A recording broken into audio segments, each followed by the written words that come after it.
Hello, everyone, and welcome to episode 5 of the Moving Forward podcast talking about the NBA, everything all NBA all the time. I'm your host, Jacob Lothamer, and today we're going to talk about the wrapping up of a few series, the Jazz and the Clippers, and also the Hawks and the 76ers, also the other series that's ended, the Bucks and the Nets. The Suns are already in. I'll give you my thoughts on the conference finals moving forwards, and then the teams that also lost and been eliminated.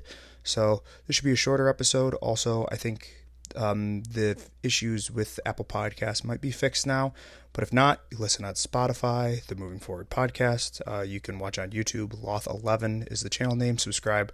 I'll be posting NBA content there, as long as also with other gaming content and stuff like that. So let's move forward into the episode. First, we will talk about the series that ended on Saturday night between the Bucks and the Nets.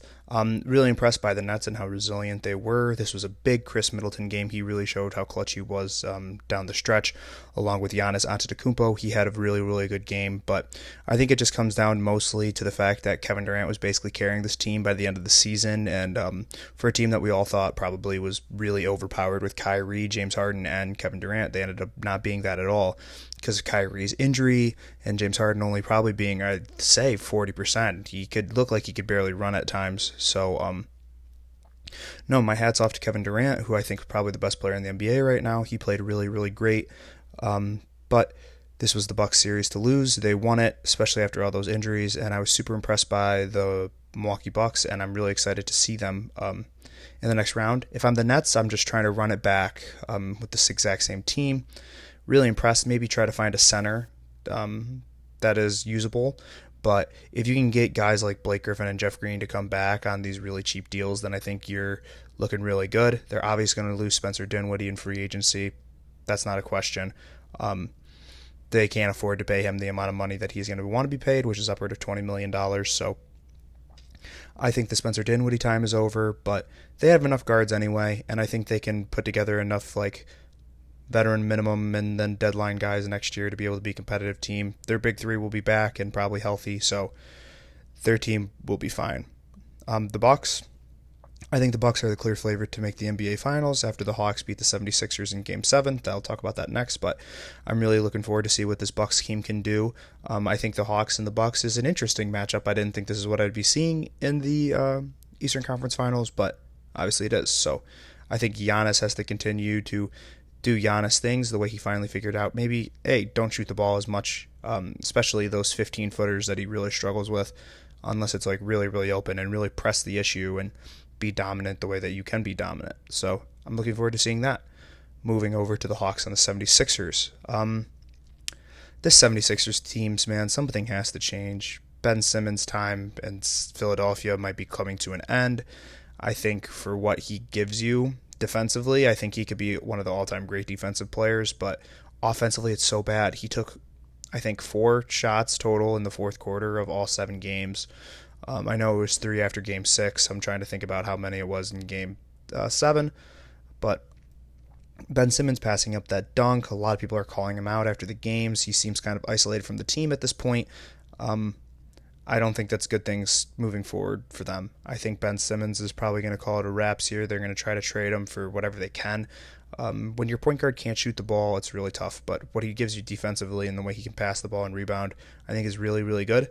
I think Ben Simmons is a great player. I don't know if he's a great fit on this team. Also, for the 76ers moving forward, adding bench depth will be really important. Will they try to trade Tobias Harris? I don't know. He was pretty streaky after I praised him earlier in the playoffs. But it's about getting Joel Embiid healthy. They found something with Seth Curry that I think works. I don't know if they're going to bring Danny Green back, who I believe is a free agent. They found something at Tyrese Maxey. We all saw that in Game 6. He was really big for them, and he played good in Game 7. Matisse Thybulle is a defensive beast. So as far as that, I think they're chilling, but they obviously have a lot to improve on heading into the next season. As far as the Atlanta Hawks, hey, you didn't think you'd make it this far. I think they all thought that they would beat the Knicks in the first round, but Trae Young was absolutely awful in Game 7, and they still found a way to win that game. So I think that's just a testament to how good this Hawks team is and how deep they are. Lou Williams is giving you solid minutes off the bench, and so is Gallinari.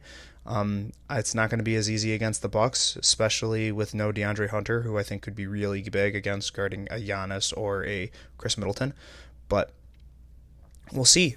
I feel like they have the depth to play with the Bucks, and I feel like this could be a 5 to 6 game series. I am going to take the Bucks to move on to the NBA Finals, but yeah, I think for sure that the Hawks have a chance. I think they really have something with this young team. Kevin Huerter was huge in Game 7, but I'm really looking forward to see what they can do moving forward. And then lastly, the Jazz and the Clippers. The Clippers went small. They found a way to come back from that huge deficit in Game 6 to beat them. I'll react to Game 1 of the Western Conference Finals in this next little part here, but wrapping up that series, the Jazz, you got to find a way to have better bench depth. They're obviously going to pay Conley to come back, I think, on a smaller deal, kind of similar to the Chris Paul situation, less money, but they have to address their bench depth and how they basically have no scoring off their bench. They had the 6th man of the year, but after that, they didn't have much. And then same with Rudy Gobert as far as Ben Simmons, a great defensive player, but what does he really give you? Not much. So I feel like Rudy Gobert and Ben Simmons are both like, hey, we're great defensive players, but offensively we are liabilities. Like Rudy Gobert can't do much. He can't shoot free throws well, and I don't know. It's great to have defensive players like this, but at the same time, when there's such a liability on offense, I don't know what you're going to do with them. I think Rudy Gobert's contract's pretty untradeable, to be honest, so curious to see how it is. The Clippers, hey, they found what they're doing. They're going small, but with no Kawhi, who knows what's going to happen in this Sun series. But for the Jazz and for the 76ers, what are you going to do with your defensive juggernauts that are also liabilities on offense? That we will see this offseason. I know I just talked about the Clippers, but we're transitioning into Game 1 yesterday at 3:30 Eastern Standard Time, Sunday, talking about the Suns and the Clippers. I think the Suns looked significantly better than the Clippers after Game 1. I think Devin Booker putting up a triple-double. He had that huge third quarter that really propelled them to the lead in the second half. Paul George played out of his mind. He's really carrying this team with no Kawhi Leonard. We know no Kawhi for Game 2 for sure. He didn't even travel with the team to Phoenix.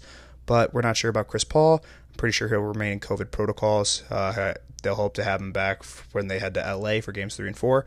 But Reggie Jackson had a huge game again, which is kind of surprising, but Marcus Morris didn't play all that well. Mikal Bridges showed you why he's one of the best young defenders in the NBA, and I was really impressed by that. And DeAndre Ayton is not going to be Rudy Gobert in this series. DeAndre Ayton's a much more aggressive offensively. He has a much more polished game. He's a better free throw shooter. He can step out and hit 15-footers, unlike Rudy Gobert, and he has better foot speed to keep up with these players that Rudy Gobert does. I feel like it's almost crazy to say that DeAndre Ayton, being way younger than Rudy Gobert and have 3 less defensive player of the years, is a more valuable player than Rudy Gobert at this point in his career. I feel like he gives you more than Rudy Gobert gives you, and I feel like that's the biggest part of it, is he just gives you more. He can do more for you than Rudy Gobert can, which is tough to say considering Rudy Gobert is one of the best rim protectors in the NBA, the best rim protector in the NBA. But besides that, Rudy Gobert does not give you diddly shit for your team. DeAndre Ayton hits hard screens. He's aggressive. He can hit 15-footers. Moves better on defense. So they're going to have to adjust to that. They tried playing DeMarcus Cousins, which gave them nice spots at times. I think he did pretty well. But that's not the same team that just beat that Jazz team. If you're playing Zubats and Cousins combined 25 minutes in a game, you went small, and that's the reason why you beat them. And I don't think you can go small against this team. Because if you're rolling at a lineup against Chris Paul, Jay Crowder, Devin Booker, Mikal Bridges, and Cameron Johnson, I think that 5 beats your 5. I think that 5 is a lot better, especially without Kawhi Leonard. I think the only better player, I think I'd take almost all 5 of those Suns starters over all the Clippers starters except for Paul George. Possibly Marcus Morris if he's hot. But besides that, I think I'd take any of those other Sun players. So it's like you might have the best player in the series and Paul George, but then like 2 through 8 is significantly better for the Suns. And with no Kawhi Leonard, I don't know if that's going to win you a series. So we'll wait to see what they say about Kawhi. Kawhi, they said, could be a hyperextension, could be much worse. He's out for the season. No one knows. They're keeping it very hush-hush. Chris Paul, we don't know when his COVID protocols will be over. It's been about, I believe, a week since the news came out last weekend when we talked about it then. But, hey, Game 1's in the books. Game 2 will happen on Tuesday. But before that Game 2, the NBA Draft Lottery, the thing that we've been hyping up so much. This is going to be a really, really quick podcast, but the thing that we've been hyping up so much, the NBA Draft Lottery. I'm going to do my last Tankathon spin. The last time, if you remember, the Detroit Pistons won. Currently, when I'm recording this, it's 1 day, 6 hours away. Couldn't be more excited for this. This is the chance, this is the day that the Pistons could really cement themselves as the front runner at Cape Cunningham. I think I'm going to try to do a live reaction video and put that on YouTube.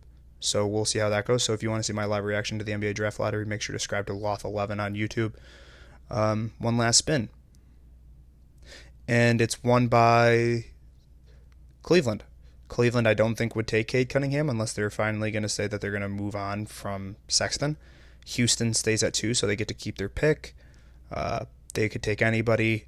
Minnesota at 3, I feel like they would really, I don't know what they would do. Mobley could play the 4 possibly. Detroit at 4, it's the worst possible say scenario. Like I've been saying this whole time, I really like the top 3. After that, it's kind of a fall off. Orlando at 5, Oklahoma City at 6, Toronto at 7, Orlando at 8, 9 Sacramento 10, and then usually the top 9, they're the bottom 6 teams like Golden State, Indiana, San Antonio, Charlotte, New Orleans, Sacramento usually stay around the same. It's the other teams that kind of shift around a little bit, but that'd be the worst possible case scenario for the Thunder. They wouldn't get that Minnesota pick. Also, real quick, the Kemba Walker trade. Sorry, I totally blanked on that. Good trade for both teams. The Thunder pick up another first-round pick that they desperately want. They could possibly try to flip Kemba for another player. And then the Celtics side of things, they do lose their first-rounder. That's the biggest downside for me. But they do pick up $10 million less a year in a Horford contract.